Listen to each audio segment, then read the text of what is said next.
presented by Monadic Music. यार से जरा बिता ले यार से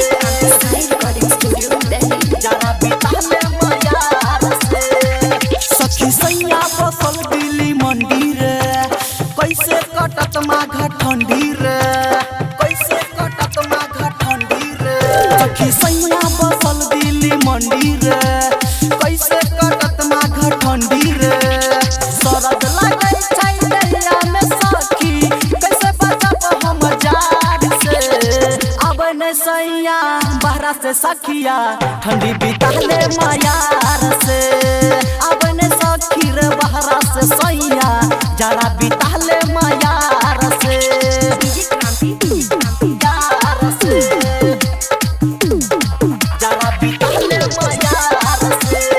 Recording Studio, Delhi. जरा बिता ले यार से कतबो प्यार है छी देहिया में कपड़ा होई नहीं हमारा या सारा रे सैया जी रही जब घरवा में सखिया खूबे सटैती बाजार रे खूबे सटैती बाजार रे कतबो प्यार है छी देहिया में कपड़ा होई नहीं हमारा या सारा रे सैया जी रही जब घरवा में सखिया खूबे सटैती बाजार रे सोना या चांदी से ही नहीं भरे नहीं गाला के हार से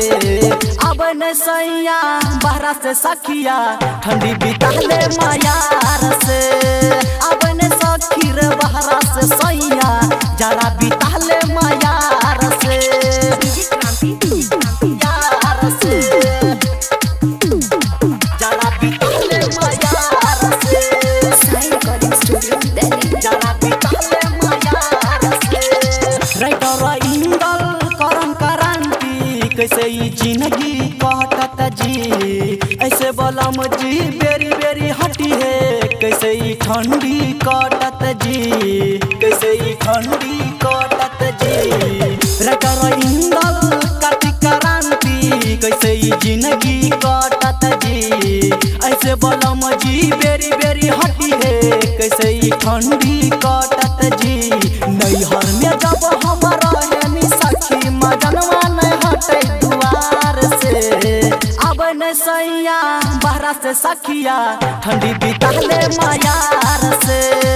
अब न सखी रे बहरा से सैया जरा बिता ले यार से सखी सैया बसल दिल्ली मंदिर कैसे कटत माघ ठंडी रे कैसे कटत माघ ठंडी रे सखी सैया बसल दिल्ली मंदिर कैसे कटत माघ ठंडी रे सरद लागे छै दहिया में सखी कैसे बचब हम जार से अब न सैया बहरा से सखिया ठंडी बिता ले यार से